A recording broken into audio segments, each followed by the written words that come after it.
All Hello right. and welcome to the two-man power trip of wrestling. I'm your host, JP John Poz. With me today, returning guest, very special guest, former WWF artist, Mr. Tom Fleming. Tom, welcome back. How you doing? All right. It's great to be back. Thanks for having me. I'm What's doing going great. on? What's going on in your world? I know obviously WrestleCon came and gone, but what have you been up to? Yeah. Well, I've been doing a lot of work for Upper Deck Marvel for a lot of trading cards and stuff like that. Doing a lot of Marvel character paintings. And also I'm doing in my own projects a series of paintings for the Sandman, Neil Gaiman's Sandman. I'm doing the whole series of all the seven of the Endless characters. So that's keeping me real busy. And then in between, I'm doing more shows this year and last year than I've done in a while. So being on the road takes up some time too. And I have a project pending that I have a NDA signed for that I'm chomping at the bit. It's actually champing at the bit, and waiting to hear what that is. It's most of my projects is a pretty much a non-disclosure is just kind of like implied. Not we will not talk about this project unless you sign this. So I'm really curious to what they have for me. Is it wrestling related? No, it's not. No. It's most likely comic book related. Okay. So Yeah. how so how did the experience at WrestleCon go? So okay, so this most people that I've talked to and stuff, it's that was the first wrestling show that I've ever done. I've never done a wrestling convention before, which is kind of crazy. Um and I had the opportunity to get a booth there, and I had absolutely no idea what to expect. Because it is very different than the comic shows and the fantasy shows that I do in the regards of especially the hours. Typically, a comic show goes from 10 a.m. till 7 ish, p.m. And the rest, WrestleCon ends at 2 p.m. in the afternoon. So I wasn't sure how that was going to affect sales, and what the kind of general energy and what the reception would be towards me, since I've been out of the kind of scene for quite some time now. I mean, it's been over 30 years, and I've never done a show before, but I've have shared enough online where the word is out there and stuff. So I was like, kind of like, yeah, this could be a total dud. It could be the greatest thing ever. I don't know. And actually, perfectly honestly, it fell right in between. It was there was some absolutely wonderful stuff that I'll talk about, and sales were decent. You know, um, I mean, as far what it was the first time that I ever had the original paintings for the Survivor Series, the '93 Survivor Series ads, event posters. I had them framed and on display along with the artwork for this T-shirt that I did, because I still have the original art for that. And I had the pencil drawing, and then I had the pen and ink that was actually used for the shirt, and all of that stuff was the first time it was ever displayed in public.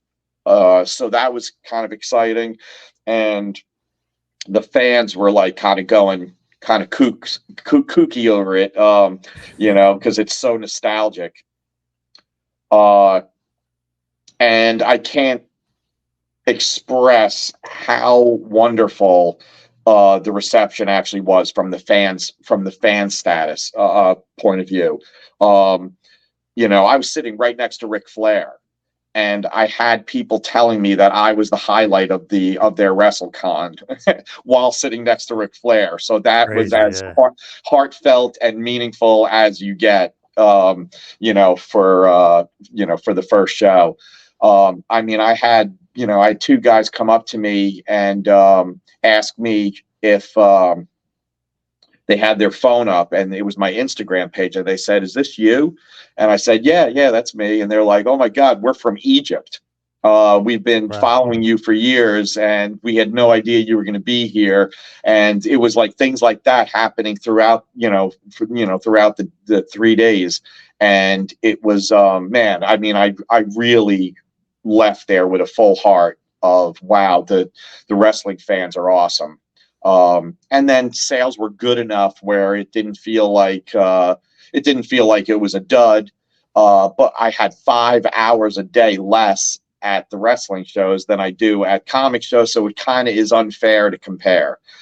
So overall, it was a pretty great experience. Were you selling that stuff, or are you just displaying it as far as the original pieces? Oh yeah, everything's for sale.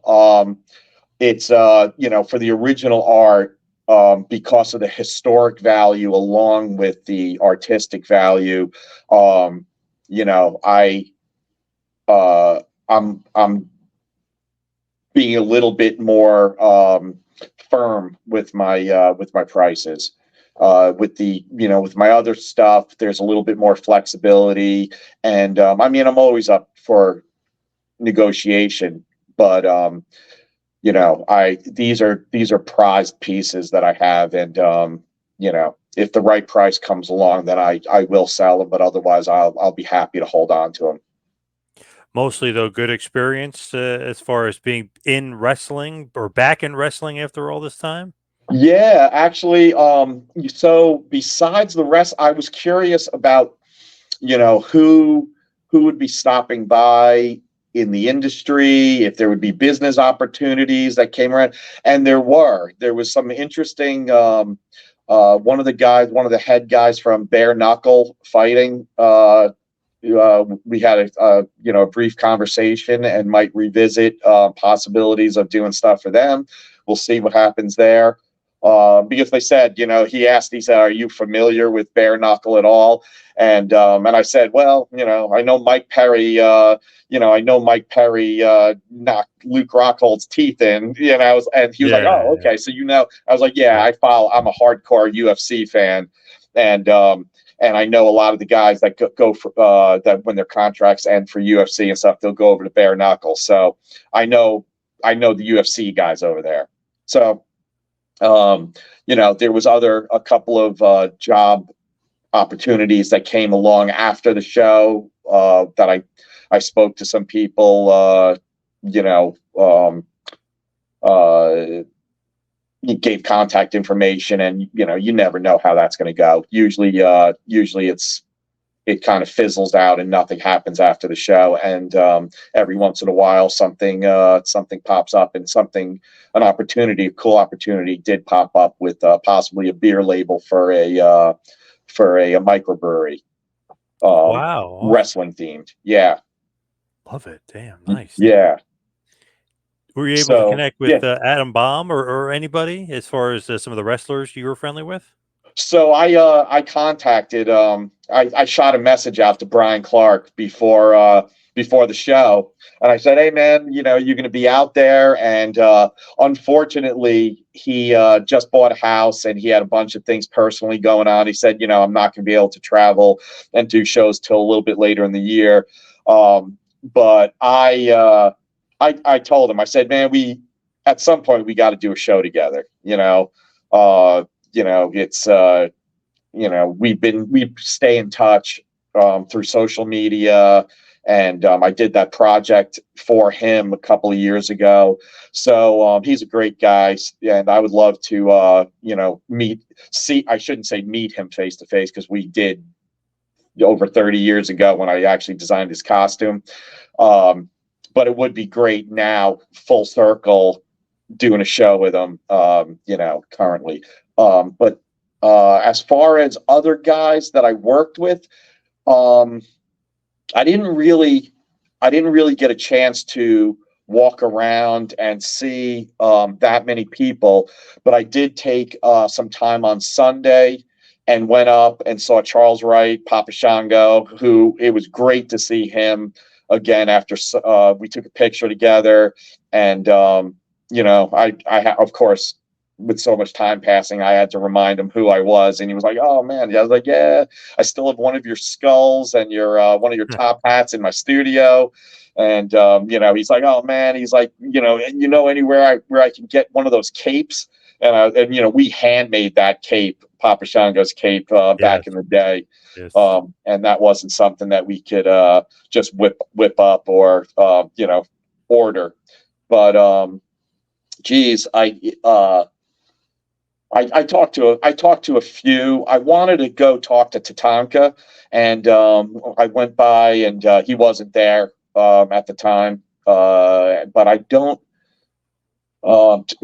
talk to Ric Flair a little bit briefly, because it was awesome being on Conrad Thompson's podcast, his son-in-law. So it was great to chat with him a little bit about that. Yeah, that was about it. I didn't interact with a whole lot of talent.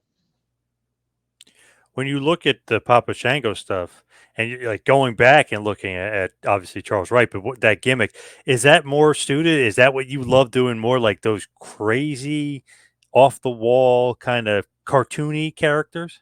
Yeah, I mean, when people, a very common question that people ask me is, of all the characters that you've designed, what were the favorite costumes? And there are different costumes for different reasons, but the top three are Atom Bomb, Papa Shango, and Razor. And Razor being one, Scott was very cool, very appreciative when I designed the costume, and him getting in the Hall of Fame certainly makes a difference. And I got to put, when I redesigned Kane's costume in 2002, that was a pretty big one, because that was one that I designed where the wrestler was already a superstar. It wasn't someone that I designed and then they became popular later on. That was just a super honor and a fantastic opportunity to redesign an already super successful guy. When you look at Papa Shango, or like a guy like you're saying that it isn't necessarily established already, how do you go from like point A, like the beginning point, to the finished product? Because is it like you're drawing it and they're telling you what to draw, or is this like a concept all your own that you're creating in your mind? So it works two different ways.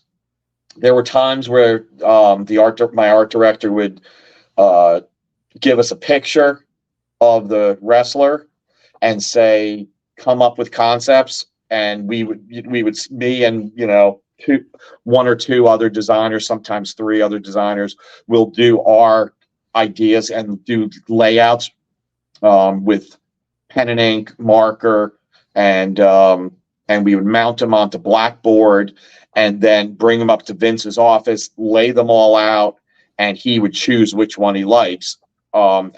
And he would have questions, along the way about the concepts.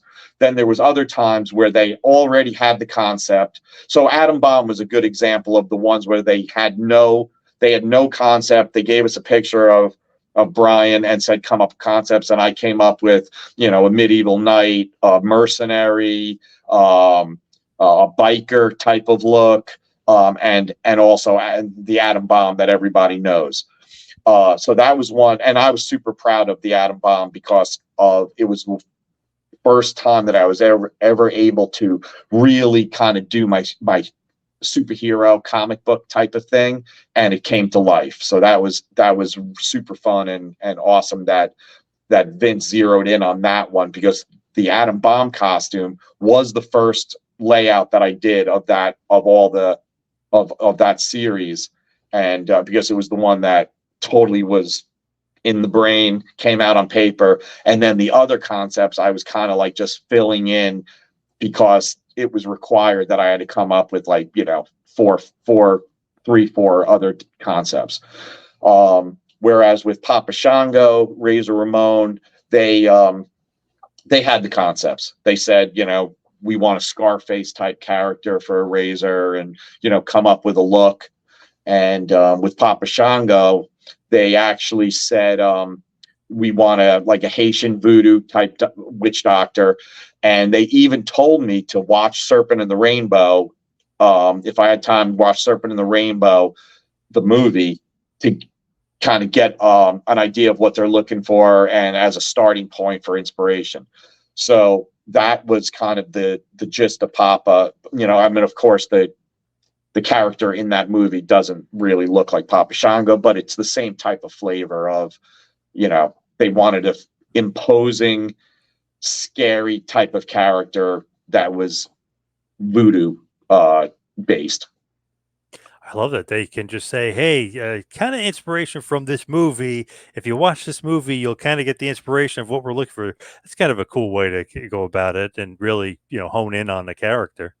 Yeah, that was the only costume where they gave me something that specific, for inspiration. And I guess it was because they wanted a kind of specific look. They knew that he, I don't know, I can't say that this was a fact, but I think that they pretty much knew that he was going to be, going up against Ultimate Warrior, and they wanted this a really dramatic type of effect.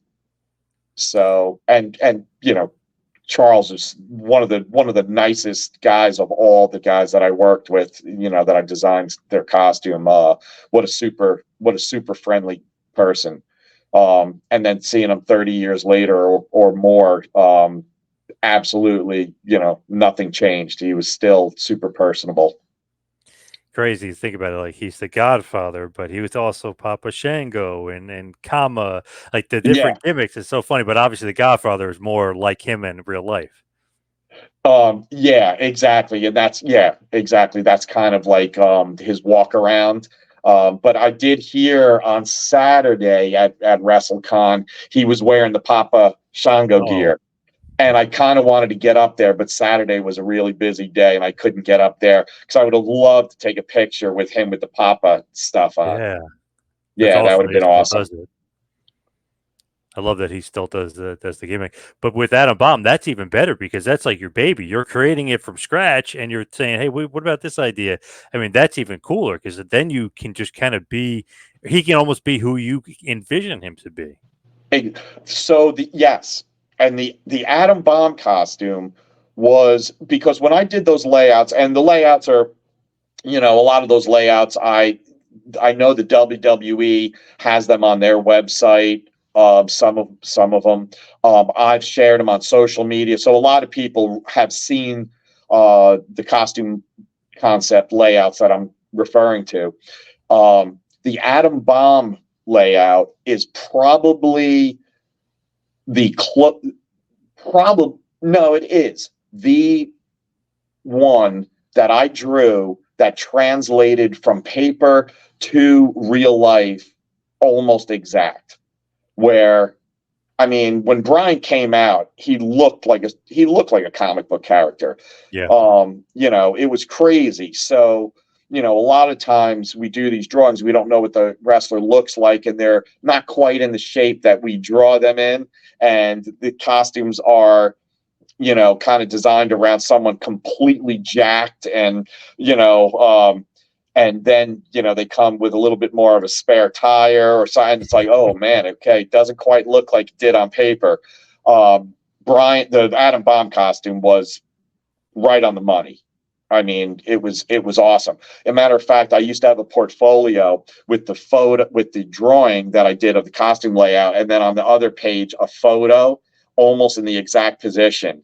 And it's amazing how close they are. He really is. Like the body type's like a Greek god. He looks like he could be a superhero. It's a huge dude. So it's actually perfect to do like that concept art for him. Be like, yeah, this guy can pull this one off. Yeah, big time. I think that's one of the reasons why Mr. Perfect got so upset when I designed the costume with the singlet cut, same singlet cut as his. Really? He was not happy with that. Oh, he was not. A matter of fact, I don't know. I've shared this story a few times, but when I designed the Atom Bomb costume, I was at Atom Bomb's debut at the TV taping, and I was backstage just kind of finalizing because I had to hand make his gloves and his hand paint his goggles and do quite a few things for the actual costume, not just on paper, but actually build them. Much like I did with Papa Shango, me and my buddy Jay Jarsdorfer, we made the necklace and all that stuff. So I'm backstage and I'm working, getting Atom Bomb ready for his debut and stuff. And I'm just standing there alone. And Kurt comes storming up to me. And he said, are you the guy that designed the bomb costume? And I was just like, yeah. And he got in my face and he was screaming at me. Who do you think you are designing his costume, with the same singlet cut as mine? And I thought he was going to hit me. He was so upset. I was like, oh my God, I think Mr. Perfect's gonna hit me. And he was in my face screaming and my heart was pounding. And nervously I started laughing and it got him even more pissed. And and I kind of thought to myself at the time, and I was a bigger guy then than I am now. And I was like, oh man, if he hits me, I think we're going to throw down. And it was like a crazy concept to think that I was going to actually, where some of the other guys, they were literally like towering, and there was no chance. But I was like, oh my God. And I just said, listen, Kurt, I was like, man, if you got a problem with any of the costume stuff, Vince approves everything. You go to Vince and you complain to him. He approves everything. I had nothing to do with that. So he stormed over to Vince and I looked over and I saw Vince kind of start laughing and he got pissed off and like punched the wall or locker or something and stormed off. And I don't know if it was just a bad day. It was the only interaction I've ever had with him. So I don't want to judge him as a person for that, but man, it was kind of crazy how upset he was. Why though about that costume and that singlet? It has nothing to do with his character whatsoever. Well, my guess was that he was getting older. It was a little bit later in his career. Here comes this young buck, jacked, freaking wearing, the same set, and kind of maybe he felt like it was stealing his thunder or something. And that's just pure speculation, but it's the only thing that I could. When he said my singlet cut, I was like, okay, there's something really personal and insecure going on here. So that's my only guess. I don't, I never got an actual answer of why he was so upset. I was just happy that I could just go about my job and finish up the costume. Right. It doesn't seem like it makes a lot of sense because a bomb and Perfect is a completely different character and completely different look. Agreed.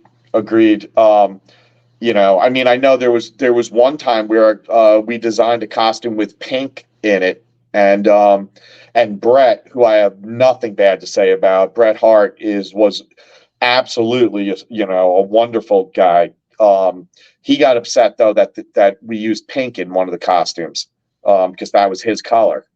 So these guys have their identifiable elements of their costumes and stuff, and I guess they really hold on to that and want to keep that as theirs. I guess in a certain aspect, it makes sense because they don't want anything to be like them. That's who their characters. They want to stand out. Sometimes it can be a little wacky, like Mr. Perfect. Like the Steiner brothers wore the same singlets too. Like, does it matter? It's one of those Agreed. crazy things. Yeah. Agreed. It was like it's a standard wrestling singlet. Yep. So I don't know. Maybe he was just having a really bad day that day and just needed to vent. I don't know what it was, but it was a surreal moment for me. but it also Yeah. makes for a fun story too. So, um, nothing terrible happened. Did Vince ever say anything to you like, "What the hell was that?" No, Oh, no, no, Vince never. just, at those TV tapings, so much is going on and stuff that, it probably literally just, you know, he Yep. probably had a million things to do. And the only time I ever really interacted with Vince was when with the costume designs, going up to his office, and him uh, picking out which costume design he preferred. With your buddy Jay, you mentioned him. Yep. Is that something you guys would do a lot where you'd work on the costumes like together and you'd kind of develop and like even Adam Bomb, like you're literally putting everything together for him? Yeah. So Adam Bomb was 100 was all me, but um, Papa Shango was definitely. I designed the face paint and the whole singlet. And our boss Adriana, she would design like the rain stick and the cape. Definitely designed the cape. Jay handmade. He collected bones like roadkill, and Whoa. yes. So when we got the Papa Shango assignment, he was like, "Dude," he goes, you have no idea." He brought in a bag full of chicken, fox, deer, squirrel, like all kinds of bones. And he used to like collect roadkill, bury them, let nature take its course, and then bleach the bones and save them. So yeah, there was a real chicken Wow. skull on Papa Shango's top hat. That was authentic. None of that was actual fake. Wow, that's going above and beyond for the character. Wow, crazy. Yeah, exactly. So and we worked so well together. Um, and while we're talking about Jay on every podcast, I really like to mention that so Jay, me and him, he was about 12 years older than me. I was in my mid 20s. He was about 40 or so. Um, and we just hit it off. The age didn't matter. We were definitely like kindred spirits, and we just had the best time laughing. We became lifelong friends. He left and went to Doubleday Books and became an art director there after he left the WWF. We stayed in touch, and we used to have phone calls and just laugh about the days at the WWF and talk about like all the stuff that we did and like joke about possibly making it, getting nominated or inducted into the Hall of Fame, and we would laugh about it like it was not even a possibility. And we were like, man, we're the last two people to ever that are likely to be seen in a tuxedo. That how awesome would that be? Going up there and getting inducted in that and whatever. We would joke about it. And a few years later, he called me to say goodbye because he was diagnosed with leukemia, and it was the toughest phone call of my life. And it was one of those things after he passed and COVID came around years later. I started sharing all of my WWF artwork online, and it opened up a can of worms that was incredible. I had no idea. It was 30 years later, and the reception that I got from the fans was, "Oh my God, you're the guy who did this. This is my childhood. Had no idea. Now we have a name and a face to put to this artwork." It was like wild. And I had no idea the impact that we made during the golden age of wrestling with the characters. And I just didn't know. I just didn't know because I just went and started working for Marvel and DC and the gaming industry and stuff like that. And I didn't revisit the wrestling world until the pandemic. And then with what the fans were saying, I was like, my God, there is actually legitimacy to this, that we did do things that could be considered Hall of Fame you know, nomination at least. And so what I'm trying to do is my dream is to get Jay, at least Jay. I would love for both of us, but I would love to get Jay into the Hall of Fame for the costumes and the work that he did in the art department, and do that for Gina, his wife, and his family. Amazing. That would be amazing. And it's crazy to think like, okay, you don't think anything about the business for a while, like, whatever, COVID happens, you unearth the stuff, and then everyone comes out of the woodwork and like, oh my God, that's amazing. I remember this character. I remember that. I remember that poster. It like the wrestling fans, man, they don't forget anything. No, they don't. And the thing that was most shocking was that there was costumes that I designed that I was actually ashamed of and embarrassed about, and I never mentioned or even took credit for some of them. And then this much time later, I was just like, you know what, screw it. I'm gonna, like the way I live my life now is just everything is just out there. I have no secrets. It's all the truth. That's all I live for is the truth. And I just was like, you know what? Giant Gonzalez is a good example. Yeah.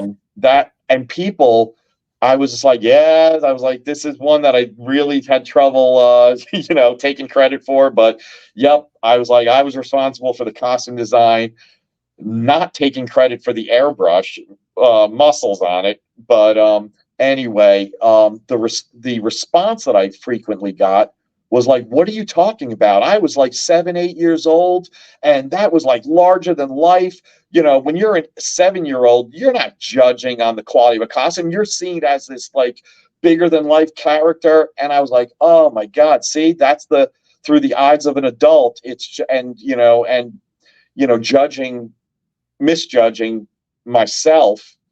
I had no idea that some of these costumes were actually beloved. So, Bastion Booger, Max Moon, that there was a bunch of like more obscure characters that were super fun, but I had, they didn't ever make it to the level of the Razor Ramones and Canes and Tatankas and those guys, Atom Bombs. There were so many cool guys in that period, though, especially if you look at it as like artwork or as action figures. Like Johnny Gonzalez is cool, Papa Shango is cool. Like all those guys are cool, but artwork, Max Moon is really cool. Bastion Booger is so interesting because it's such like an odd character, but it's such a cool piece of artwork. And for him to play that character, it's like, wow, this guy is wacky. Yeah, I mean the Bastion Booger. I don't know if you're familiar with that costume layout, but a lot of people saw that, when they were flipping through my portfolio at WrestleCon, that concept was originally supposed to be, he was supposed to be a gargoyle. Wow. And okay. Yeah, they were gonna have a latex mask made up, and he was gonna wear that and look like, and have that. They wanted me to accentuate how disgusting his body was, because he was pretty grotesque, with hairy and completely overweight, whatever. And they wanted me to exaggerate that, so that's why that kind of weird star-shaped open strap kind of thing going through the middle of his chest. They wanted this like kind of like beast like creature that like maybe just dropped off of a cathedral or something. And what happened through time constraints, by the time he was supposed to debut, there was not enough time to produce the mask, so they wound up going with the Bastion Booger concept instead of the gargoyle. Interesting too. And then Friar Ferguson before that was him, but it didn't really work out. So yeah, they were thinking outside the box with that character and Mike Shaw, but obviously none of it kind of maybe ended up where it should have ended up. Yeah, and the thing is, when Bastion Booger came out, I was so entertained by when he would pin his opponent, sit on their face, blow his nose, and put the handkerchief over their head. I thought that was the funniest freaking thing. So it didn't have any legs and it didn't last long, but I thought it was super fun. Yeah, he would do some gross stuff that as a fan you just could not root for the guy. Just a total bad guy. But Yeah, obviously short run, but one of those things where it's like this guy is you just know looking at him like you can't like this guy. He's a villain. yeah, yeah, exactly. And So there's some talk guys that just they tried as they tried as heroes and they just make better villains. One of the biggest examples of when I was there, when Hulk Hogan left, they were like in desperate search of the next Hulk Hogan. Yep. And I painted the background to the poster for Sid Justice, where he's standing there, and there's like this kind of Greek columns behind him, and it says Sid Justice. I painted the background of that poster, and they really gave Sid a try at being a baby face instead of a heel, and he just wasn't a baby face. He was a heel through and through, and the Hulk Hogan had such charisma, and he kind of had that teddy bear kind of quality of, kids loved him, and it was a really tough quality to find. So they searched and they gave Lex a shot at it, and Lex didn't quite. He was big, but he just wasn't. It was something that just had to happen naturally, and I watched them struggling for years until it happened with Stone Cold. When that was a phenomenon that I don't think anybody could quite predict. Yeah, it's amazing to think like who has the it factor, who are the big stars. I mean, and Luger and Sid are big stars in their own right, but compared to Hogan and Steve Austin, it's a big drop off. Those are like the tippy top. Those are the Mount Rushmore guys we're talking about with Hogan and Austin. Yeah, and then of course the biggest of the Rock came around Yeah. after that, and it's the combination of having that being imposing along with being charismatic, being lovable to both women and men, having the personality. It's not an easy combination to find. And you did Mr. America, right? Yeah. So in 2002, after a few years of not doing any work with the WWE, they called me back and asked me if I wanted to do some more costume design work, and I was like, "Wow, sure, yeah. What do you got?" And it was actually kind of crazy. Kane, of course, which I already mentioned, Mr. America, and the Team Angle costumes.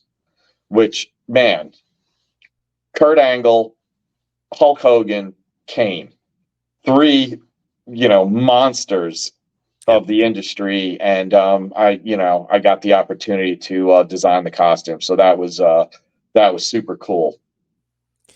Very interesting with Mr. America because what do they say to you? Like, it's Hogan. We know it's Hogan, but let's pretend it's not Hogan. Like, how do they explain that one? Of course, the whole thing of trying to really hide that he was Hulk Hogan was so silly that it was Yeah. so over the top. They really just said, listen, Hulk Hogan's coming out as this character. He's going to be a Captain America based kind of feel. And they just wanted me to come up with different looks for the mask, and the costume was so basic. It was just the trunks and the pants. And I thought, the mask designs that I came up with, I did one specific one that I was hoping they would go with, and they didn't. They went with one because I think they got a little scared of getting too close to Captain America. And yeah, I thought that the mask could have been executed a little bit better to look more like Captain America. They did that kind of weird pointy nose thing Yep. for some reason, and I think maybe they just misunderstood my drawing, because the drawing did have kind of like a kind of feel to that, but it was more of like just going down like you draw Captain America in the comic books, and it wasn't supposed to be like a kind of beak like look. So, but it is what it is. It was super fun. Everybody got a kick out of the gimmick, and people still are like, "Wait, are you kidding me? That was Hulk Hogan?" So it was one of the silliest gimmicks of all time, pretty much. Yeah. Oh, yeah. So that's kind of like the last thing you ever did for WWE? Yep. 2002, I believe the Kane costume was the last thing that I ever did. Yep. Wow. Like when they tell you, do they tell you like, hey, this is going to be the last thing? Or does it always seem like it's going to be the next project's going to come? No, what was happening was at that point, I worked like from 91 through 93, 94, somewhere around there. I worked in-house, commuted in from Long Island to Stamford, Connecticut, uh, worked in a cubicle, and just worked 9 to 5, in the office. Then,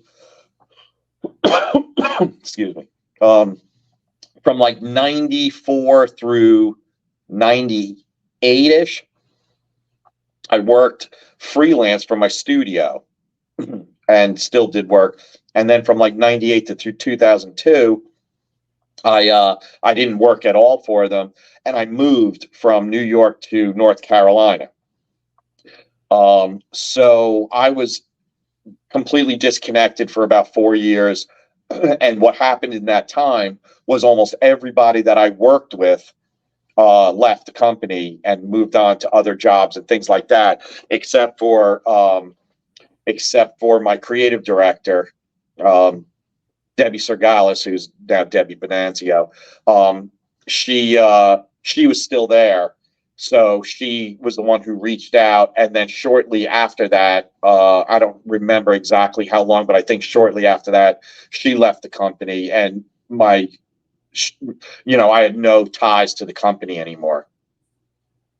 When you look at when you look at your run in totality and you just look at all that stuff, it's like, wow, there are so many guys that you worked on, right? I mean, so many wrestlers that you kind of were a part of their career and their journey and their way through, and kind of were a big part of the identifier of really people picking up on who these guys are. Yeah. And that's the other, that's the same thing is like, I had no idea that there was costumes that I designed that I even forgot that I even designed. At WrestleCon, Nails, his daughter, came up to me and asked if I had any nail, and I was like, oh my God. So that obviously that costume, there wasn't a whole lot of design work involved because he was basically an inmate with the orange jumpsuit. But I was one of the guys that were doing the drawings to just present to Vince, just so he could have a visual. There was I don't even know if they ever did this or not, but in the drawing we originally had a chain around his neck with a broken file to file the bar. We thought that might be kind of cool hanging from his neck. But anyway, I totally forgot that I even was involved with Nails' costume. There was another tag team. Oh God, what was their names? They were what's the male strippers? Big famous male stripper. Chippendales. The Chippendales guys, yeah. They were like Chippendales theme. And I forget, but we had these I designed these cummerbunds shaped as lips, and it was like, oh my God, it really silly, and I don't think they lasted long. A matter of fact, they went on to become another tag team. And I just don't remember. I don't remember the name, but they were out there for a while. And the fans would, come up and ask me, "Do you have anything to do with this and that?" And a lot of times it was either Jay or Adriano or somebody else that designed them. And then every once in a while they'll bring up something. I'll be like, "Oh my God, I did do some work on that.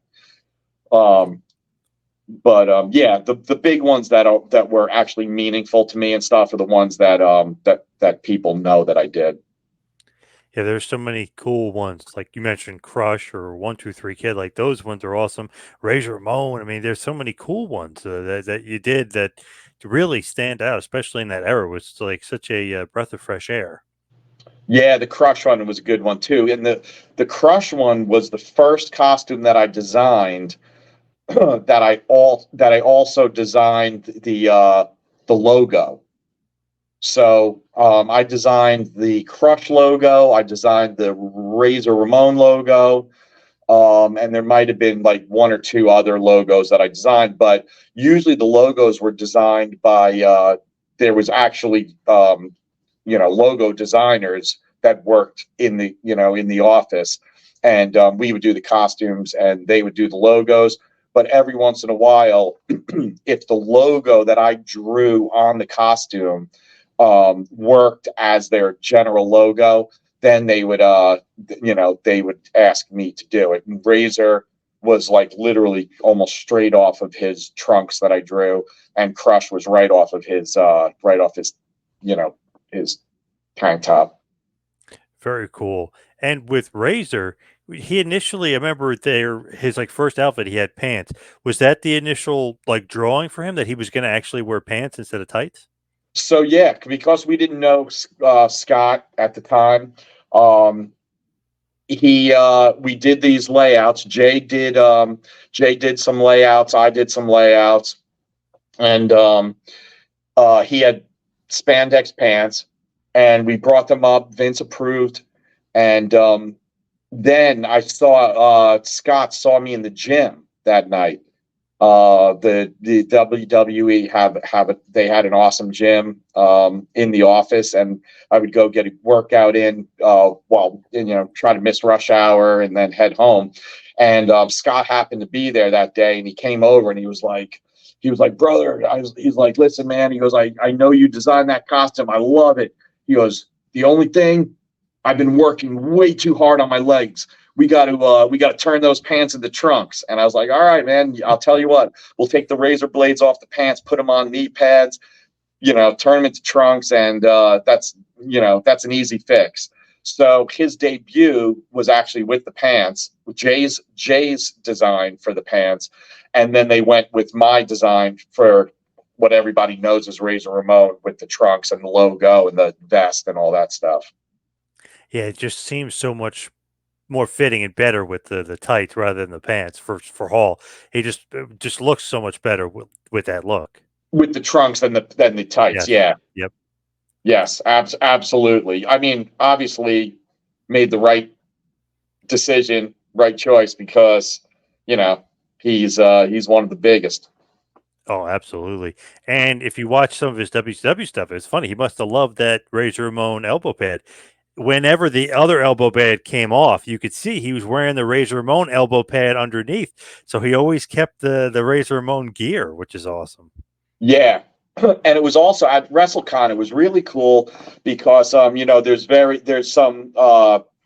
Razor Ramon merchandise, sweatshirts, and all stuff out there. Yep. And it was just really cool to see people walking around with Razor Ramon stuff with my logo that I designed when I was like 26 years old. It was like, Yep. Man, I was like, just really, really cool full circle moment. And your stuff is still alive as ever, obviously. You know what I mean? Like you get to see it all these years later in still licensing and marketing. And I mean, it's out there. It's so yeah. Last year, I think it was last year. I'm walking through. If I go to Walmart, I'll always kind of walk through the toy section just for the heck of it to check out the WWE action figures and stuff. Just to see if there was any new releases that I had a hand in, and boom, new brand, like last year or the year before, brand new Papa Shango figure comes out, and I'm like, unbelievable. This 3 decades later, and they're still releasing Papa Shango figures. Amazing. The Yeah, nostalgia is great. People love the nostalgia. They love the old school stuff. yeah. And I learned, I didn't even know that, at WrestleCon when I walked up, upstairs to go say hello to Charles. I'm walking around and I seen a guy selling action figures there, and I looked and I was like, "Oh my God!" There was a Bret Hart King of the Ring action figure, and he was holding. I handmade the first staff to the first King of the Ring pay-per-view, and Wow. um, and I was like, oh my God, there's my staff with the action figure. I was like, man, I got to find one of these and pick it up, um, and had no idea that that even existed. So cool what they make. So random too, because you're like thinking of stuff like, what else could they make? And they're like, they never run out of ideas. It's crazy. Yeah. I mean, I was at the Baltimore Comic Con walking through, and one of the vendors had a Mr. America action figure that I didn't even know existed. So yeah, it's like and this was last year. So even to this day, I'm still finding new action figures and stuff that I had a hand in that I didn't even know existed. Walking through Walgreens and seeing the Kane costume that I designed as a Funko Pop figure. It's Awesome. just awesome. And I notice sometimes, I don't know if it's old posters or not, but it seems like on Fanatics, which is that now connected with WWE and their site, seems like they put up old posters and stuff on there sometimes. So I don't know if Survivor Series, which is one of the greatest and most iconic posters from '93, is up there, but I wouldn't be surprised if that became like a seller for them again. Yeah, see and I'm not sure about this, but the Survivor Series, as far as I know, I never saw um an an event poster. So the Survivor Series paintings that I did, as far as I know, they ran as the magazine ads in the WWF magazine, where you turn, the pages on Tatanka and Yep. the All Americans, with the Yokozuna turkey. Then you turn the page, and it's all the foreign fanatics with the Yes. Lex turkey. Yep. And I know that ran as, like, they used that for ads. It was in TV Guide. It was in Yep. the magazine. It was on T-shirts. It was like used all over. But I don't ever remember seeing an event poster. Whereas the '94 Royal Rumble that I did, there was actually event posters like that I had. They gave me a handful of them, and I actually had an actual poster that was used for the event. Awesome. So I don't know. I don't know I don't know which pieces I did that were actually used for what purposes, but except for the ones that I grabbed. I would always grab samples when I was there, Right. and I clearly didn't know the extent of what they used them for. I remember when I would see that in TV Guide, especially Survivor Series '93, I cut it out, I recorded it on the TV, and I put the tape and I put that over my, where it says Maxell, VHS, whatever. I put that over it, and that was the cover that I made of my tape. It's like, man, such awesome artwork to be able to do that for. Oh, that's really cool, actually. Yeah. Those old Coliseum videos too that they were set, Yep. when they came out, that was a really cool thing. When I did the Survivor Series, and then Tatanka got hurt, and they had me paint the Undertaker in the exact same pose. Yep. And Tatanka was in the magazine ad, and then the Undertaker was actually in the same painting on the VHS cassette. Yes. Yes. So cool. Um, as we hit the wind down here, we head towards the finish. What is next for you, just as far as artwork? I know we talked about it a little bit, but what are you planning on doing next? And are you planning on doing more of let's say wrestling conventions with some of the artwork? So yeah, I am. I don't know how many, but right now I am booked for WrestleCade in Winston-Salem in November. And I am thinking about possibly, if there's still, if I'll see if there's space available, I may do the show that is in Charlotte, North Carolina. The Gathering. Yes, the Gathering. Yep, exactly. I may give that a try also. I did do a pretty big project a couple of years ago when NFTs were really popular. I did 23 wrestling NFTs that were licensed with the actual wrestlers or their estates if they weren't alive anymore. And I actually did Andre the Giant's official NFT. I did Macho Man's, Rob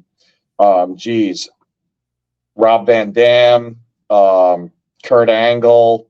There was a bunch of real big names.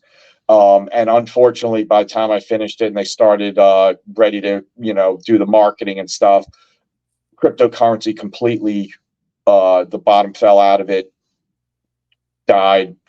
And they are using the artwork for a video game. And, fingers crossed the video game does really well and stuff, and the artwork isn't just lost out there forever. But we'll see. And then, we'll see what opportunities arise from WrestleCon because, I always put it out there. If anybody at the WWE, wants to bring me back, I would definitely welcome doing new projects for, getting back into the wrestling world. Where can anybody find your art as far as if they want to buy some posters? If they want to buy posters, I have, my website is one of the main ways, which is, TomFlemingArtwork.com. And then I also have the best way to contact me is probably through social media. Contacting me through the website is easy enough. But Facebook, The Art of Tom Fleming, and Instagram is Tom Fleming Art.